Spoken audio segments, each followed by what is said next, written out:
All right, ladies and gentlemen, we are back. Today we're going to be covering 3 different cards I've made for Magic the Gathering. Now, I'm doing this kind of in lieu of the Secrets of Strixhaven that's going to be releasing for pre-release on Friday, which I will be attending. I don't know which class I'm going with yet, so if you have recommendations, let me know down below. I'm thinking either Witherbloom, Lorehold, or maybe Silver Quill, but Silver Quill's getting all this overrated talk, and I shoot for the underdogs, baby. I shoot for those underdogs.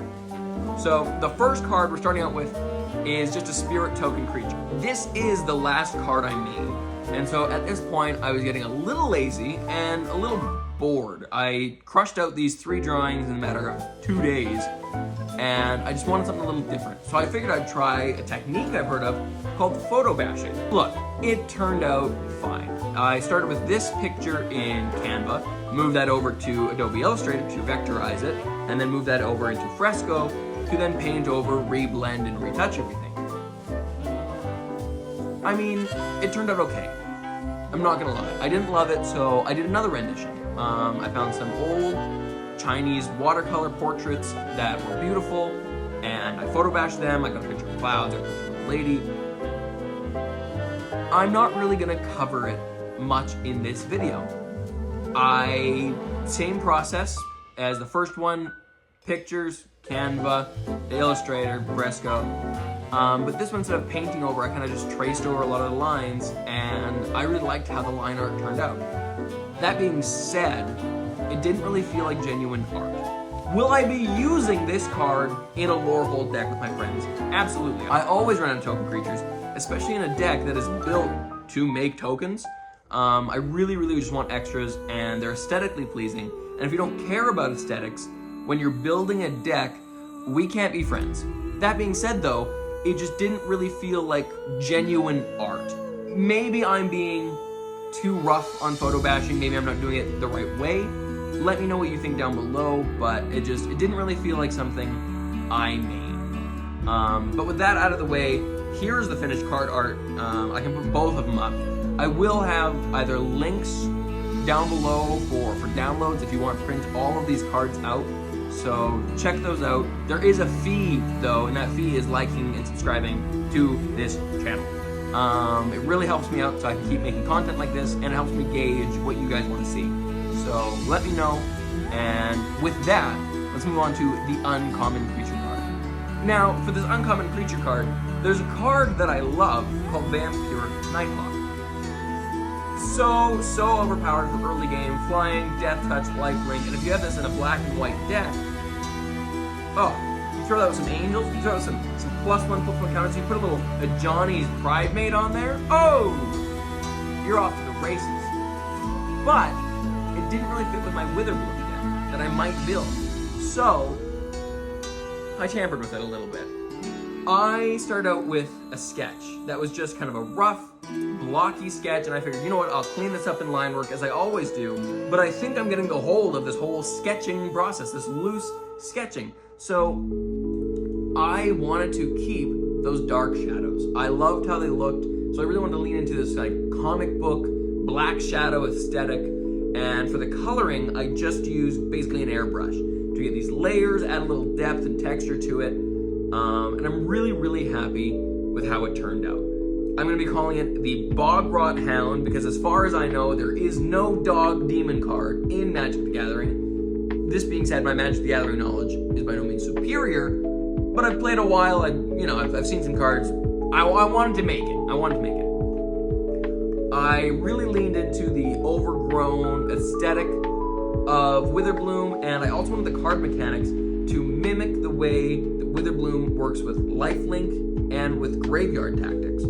So I'm going to be giving this creature, of course, lifelink, and I want to be able to cast it from the graveyard, but when you do, there will be a finality counter on it to exile after it dies. I'm really happy with how this card came out. I'm getting much better at the whole digital art process. My coloring is getting smoother. That being said, I do struggle sometimes with the values on digital art, so playing with that a little bit. All in all though, I'm really happy with how it turned out. For For the background, I just used a picture of a swamp that I had, which I suppose is photo bashing to an extent, but I am playing this in a casual setting with friends for Commander, and I am not drawing out a whole background for this pictures. But with that, this here is the finished card art. Beautiful, beautiful and lovely, beautiful and nice. I'm really happy with how it turned out. I'm really happy I did this in digital, just because I did play with the composition a lot and the colors a lot here and there. I should start making thumbnails, is what I should do. I should start making thumbnails and have a plan for these pieces instead of starting it and erasing it and starting it and erasing it and starting over. But we don't prepare on the channel. We dive straight on in. With that though, it is time for the coup de grace. Maybe the best piece of art I have ever made, and maybe better than Magic the Gathering's original art. Now the card art I'm talking about is this. This is Villainous Wrath. It was released in the Spider-Man set and also on through the Omnipaths, only on digital. The card as a whole, don't get me wrong, the art is nice, it's professional, it's clean, I love it, but it clashes. But I need this card in my deck.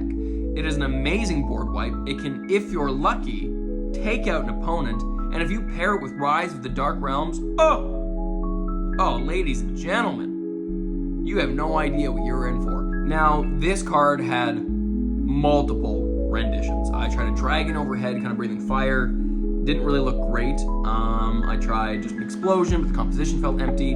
So then, looking for inspiration, I stumbled across the Mystic Archive cards, and I thought, let's give that a try.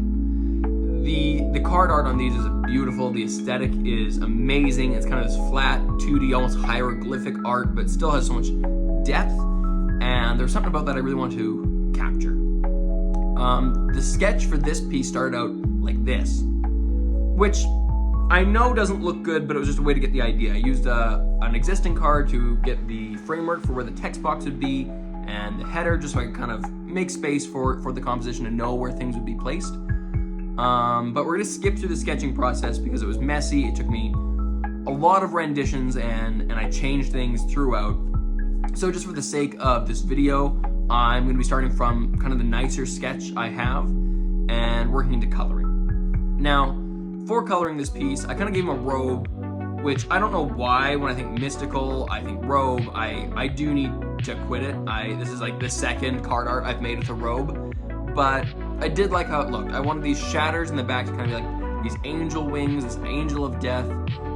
For some of the aesthetic here, I wanted to shoot for Tibetan Book of the Dead. I did this writing over top of his head, which zoomed out, I realized you couldn't see at all, so I ended up not keeping it, but I did add more text later onto his robe. But once I had the base colors in, I kind of went over everything with this kind of custom texture brush I ended up making and twiddling with for an hour.